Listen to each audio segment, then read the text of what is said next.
Hi everyone and welcome to Inside Dakar. How just enjoy those English shots we just showed you. That's what you call dune surfing. It's been day 10 of the Dakar Rally 2022. The drivers or the crews have been through stage 8 and it's been a day of more than 800 kilometers in total, really long road sections. And here is something you're going to hear many times today. It's a P1 and a P2 and a P4 for Team Audi Sport. It's an absolutely brilliant result for the team, the best so far at the rally. So let's head straight out to the desert where Stefan Moser is joined by two of them.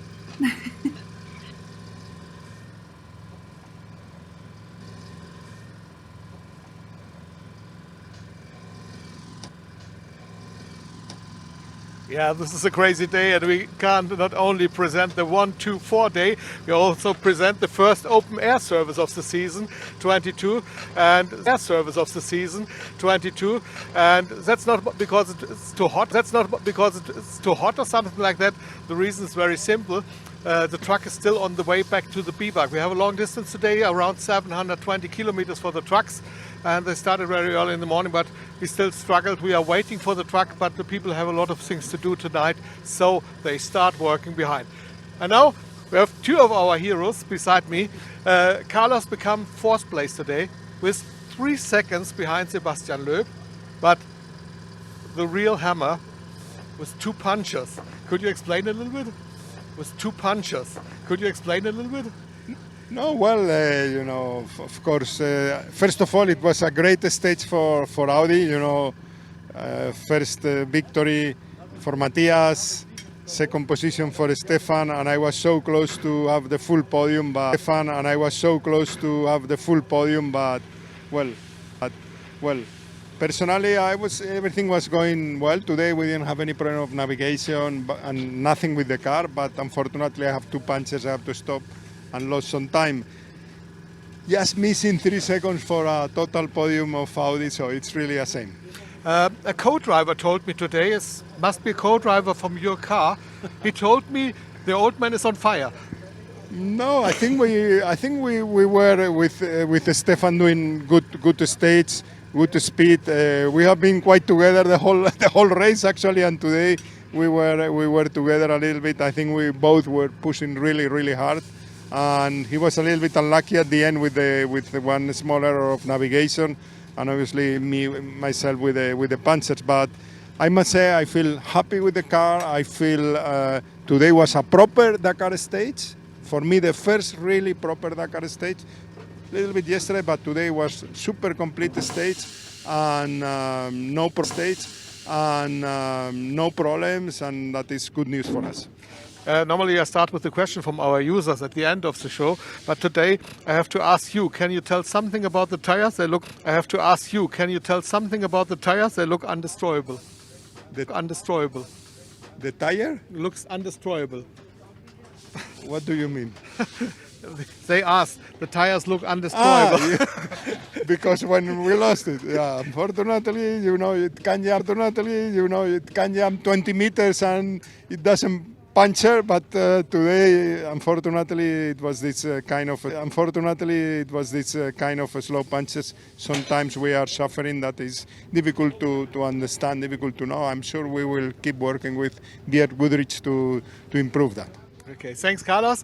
We take over the microphone to Stefan. From the early beginning, from the Dakar, we always talk about that our car is a little bit heavy, some kilos too much, but you find your own way today to reduce the weight of the car. It was a good step today. First, I didn't bring the spare shock absorber. On the second, I have an impact in the dunes, a big impact, and I lose the front bonnet, so it was necessary to stop. But at the end, it was just a part of the body, but nothing special concerning the mechanic. And but at the end, it was a bigger mistake of today, was more a mistake of navigation in the second part, but it's a part of the game, Puncture is a part of the game. When we get lost, it's a part of the game. And like Carlos said, I'm really happy with the car. Yes, it's really a pleasure to drive, the good feeling, the good balance, shock absorber, power. Yeah, it's really a pleasure. a lot of problems and a lot of trouble, and at the end he becomes second place. This is quite a cool day, isn't it? No, but it's really a perfect day, especially for the team, for Audi team, because first victory for Matthias, he learned really quickly. I'm really happy for him because, you know, he tried to learn from everybody, from Carlos, from me, and we help him at the end. And now we saw that he saw also that he's able to be a winner stage of the Dakar, and I think in the future he will quickly be able to win the Dakar. We have only winner in our team. Thanks, Stefan. Thanks, Carlos, for joining us. And I'll be back. Thanks, Stefan. Thanks, Carlos, for joining us.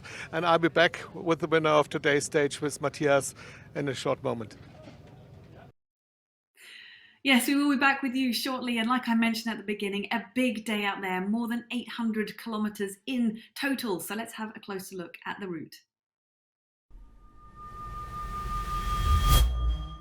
Today's stage take the cruise south from Al Dawadami to Wadi Dad Dawazir. This is the longest day of the rally in terms of total kilometres.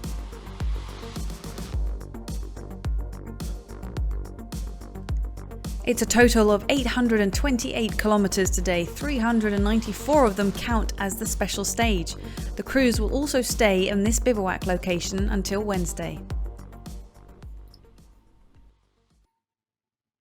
Well, you saw some incredible shots at the beginning. We also have an incredible result to go with it. Enjoy the highlights from today.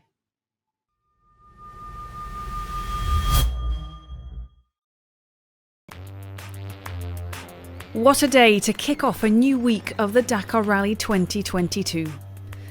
All three Audi RSQ e-trons finished stage 8 in the top 4 on Monday. Dakar newcomers Matthias Ekström and Emil Bergqvist achieved their first stage win at the Dakar Rally. A very special achievement as they have only competed once before in the event with a slower side-by-side buggy. After the historic first stage win for a highly efficient T1 Ultimate car last Tuesday, it was the second stage win for Audi after the longest day of the event.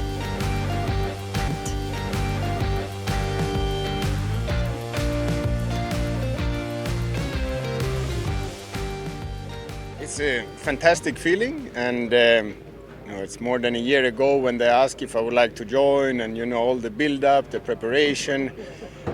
You don't even dare to dream that it would happen the first year, and we were good on pace straight away, but I could not believe that we will manage. But when we crossed the finish line, I was a little bit disappointed because I lost a bit of motivation in the dunes because I felt I drove really bad. But then Emil was pushing me again to say, come on, we drive all the way to the end, don't give up now. So we will keep fighting, and then for sure when you see the one when you enter, but then you have a feeling that faster guys are coming, but no faster came. So for sure it's a great feeling when the mechanics told me that we were winning the stage. I feel really happy. I'm happy for the whole team. Everybody has been sacrificing a lot of time, and it feels good that we can see that the car has good potential, and it feels good for the future. And I think also I could see that all the cars was in a good position, so it feels great.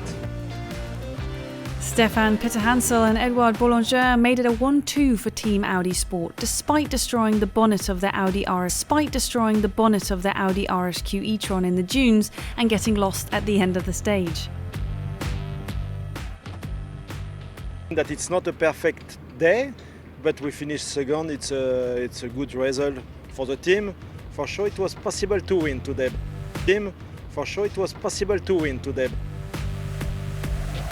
Carlos Sainz and Lucas Cruz finished 4th, making it the best result for Team Audi Sports so far in their Dakar debut.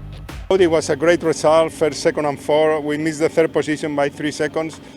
But nevertheless, personally, I wasn't very lucky. I have 2 punctures, slow punctures, which that means I have to stop and change the punctures. Let's have a look at today's results. It is P1 for Matthias Ekström and Emil Bergqvist. P2 for Stefan Peter-Hansel and Edouard Boulanger, just 49 seconds behind their teammates. and P4 for Carlos Sainz and Lucas Cruz, who just missed the podium by 3 seconds. In the overall standings, Matthias Ekström and Emil Bergqvist climbed a further 2 places and are now just outside the top 10, while Carlos Sainz and Lucas Cruz are back in the top 20. So those were the results. An incredible day for Team Audi Sport. Well done, everybody. And let's go straight out to the desert, where we will join Stefan Moser again with today's stage winner, Matthias Ekström and Emil Bergqvist. Matthias Ekström and Emil Bergqvist. Ready? Okay. Yes, Molly, here I am together with Matthias, the winner of today's stage. Unbelievable. In the second year he won the stage. I can't believe it. Did you realize what you have done today? Yeah, I mean, Did you realize what you have done today? yeah, I mean, our aim to come here was to do 12 stages and just learn everything about Dakar. That we would win a stage was not on the bucket list and even not dreaming about. But today we had a really good stage. Emil did an outstanding navigation, so we had not even one single problem. And I think that was the key why we were having a good time. But it was announced by you. I asked you on the rest day what will become next, and I asked him what was the worst and the best moment, and he told me the best moment is still to come. Was it still the best moment? Yeah, I hope there will be better days to come than this. We are still looking forward to see the finish. There are some hard stages left for sure, but when you're in the car and you're doing your best, the kilometers sometimes they count fast, sometimes it feels that nothing happens, and also in the dune I must say I still struggle to get relaxed and get the full confidence, but from day to day it's getting better, but also day by day I enjoy the car more and more. They are very busy, and they started with an open air service today. A new window I saw. Did you have a scratch on the window or something like that? Yeah, we got the stone on the road section, and then we hit a little tree on the stage on the road section, and then we hit a little tree on the stage, so it broke on the left, but nothing really spectacular, so to say. How difficult was the stage today? Some places the navigation was very difficult, and when I spoke to Stefan, he missed one place, and I think the trick is to try to be awake and get all the caps and our meters from the trip. It's not so easy, but I was happy because Emil did help me a lot, and we managed to nail all the junctions, and that's why we had a good day. How do you think about the stage of tomorrow? It's the first time that you have to open the stage. Yeah, I mean, to open a stage is what everybody wants to, because that means you did a good stage. You're a stage winner. So you're a stage winner. So that's what everybody finally dream about. So it's the first time for us to open a stage, which would be very exciting. So good luck for tomorrow, and hopefully we will see you once again here as a stage winner during the Dakar. Thank you. Back to you, Molly. Thank you very much, Stefan. And of course, Matthias Ekström and Emil Bergqvist. Congratulations to both of you guys and to the entire team. It must feel so good right now. Right, we are going to go to today's backstage video, and like we've mentioned before, out on the stages, the crews cannot get any outside assistance. So the team cannot help them, but they can get help from fellow competitors. Therefore, Team Audi Sport have also entered a race truck, and I've been really hoping that we would get to know these guys a little bit better. So here is today's backstage video. Enjoy.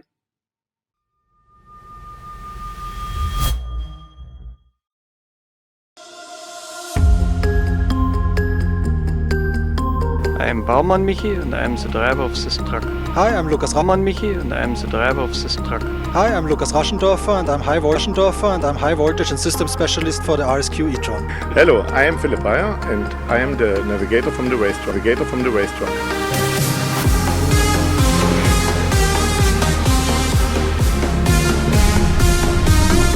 On the Dakar, only competitors may help other competitors.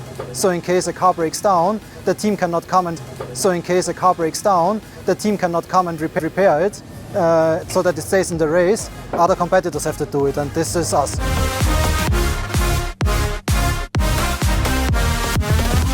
Sometimes the satellite phone rings during the stage, and that means that there's a problem.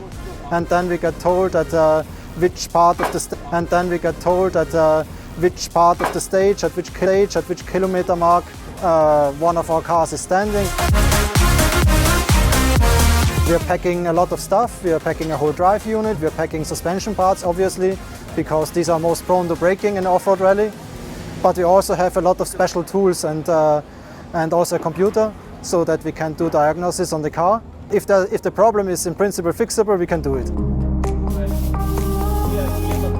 I expected that the complex systems of the car would make problems, or the high voltage drivetrain, but it was much more down to earth stuff. It was some suspension trouble that we didn't have before during testing, so it was mainly mechanical work.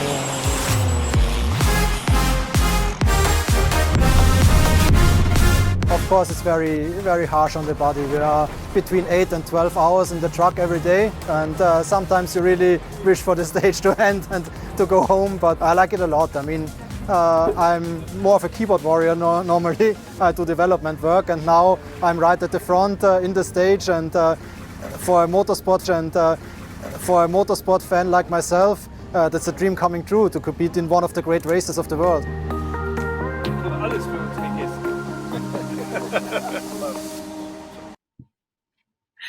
How cool is that? From keyboard warrior, as he put it himself, to Dakar Rally race truck driver. That is pretty cool. Right, we've been encouraging you every day to send in your questions across all social media channels, and we will today, once again, as you can see there, answer your questions out there in the desert. So joining Stefan to answer some questions is Matthias and Emil. Yeah, we have to ask people to answer our question from our users. The first question was concerning the tires. We have answered by Carlos. And the second question goes directly to Matthias. How does Matthias see the Audi RSQ e-tron compared to other cars he drove in the DTM, WRC or WRX? For me, this car handles very similar to the WRX car that I used to drive in rallycross. The Quattro and the four-wheel drive feeling, good suspension, a bit less power, a bit more weight, but the basics is more like the rallycross Audi S1 Quattro. The basic, a little bit bigger, I think, and a little bit more weight. Thanks, Matthias. And so we have the other winner of today with us, Emil. Next question is, will we have a scale model of our RSQ e-tron? What do you think? I really hope so, you know. I think it's a really nice car. Yeah, we hope so too. Latest for next Christmas, I think. How was your day? First, Dakar as a co-driver in a proper car. And stage winner. The youngest stage winner on a co-driver seat so far. You know, I think it was an amazing day. Matthias was, doing a really good job, and I was also able to do a good job, and it was really fun. Yeah, no mistakes. It's not so easy, isn't it? No, it's difficult. You know, it's a lot of things happening all the time, and you really have to be focused for 4 or 5 hours, and this we managed to do today. So, well, it's a great show for us, and we hope to see some more shows from your team. Thank you for joining us. Thank you very much. And back to you, Molly. Thank you to Matthias. Thank you to Amy. And we'll see you back tomorrow in our next show. Thank you very much. Thank you very much, guys. We will be joining you again tomorrow. Enjoy the rest of your evening there in the desert. We're not finished yet, of course. We showed you some images at the very beginning of the show where you saw the cars surfing on the dune. So what better than to try and explain how the driving style is in these types of conditions. This is today's wiki video.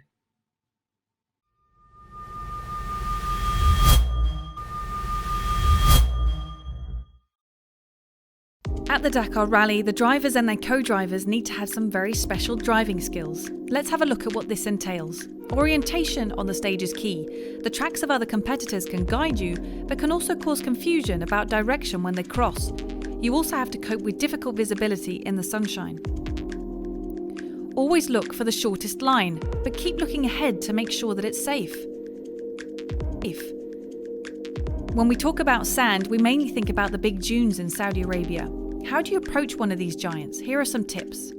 When approaching dunes, keep in mind that a 30-degree angle of attack is best to reduce the load of the impact. Then go up as straight as possible towards the crest of the dune. Point the car diagonally at the crest in order to avoid a big jump on the other side of it. And when you get stuck, most importantly, the driver crew need to make sure that they don't get stuck deeper in the sand. Firstly, they need the hydraulic jack, sandboards, and maybe even shovels to get themselves out. Tyre pressures are an important factor at the Dakar Rally. With low pressures, it's easier to drive on the sand, but high pressures help against getting punctures on rough terrain, a fine balancing act. Automatic pressure adjustments are prohibited, and the drivers need to be careful. And how do you cope with the huge rocks? Here is the strategy to take care of the tyres. The sidewall of the tyres are more fragile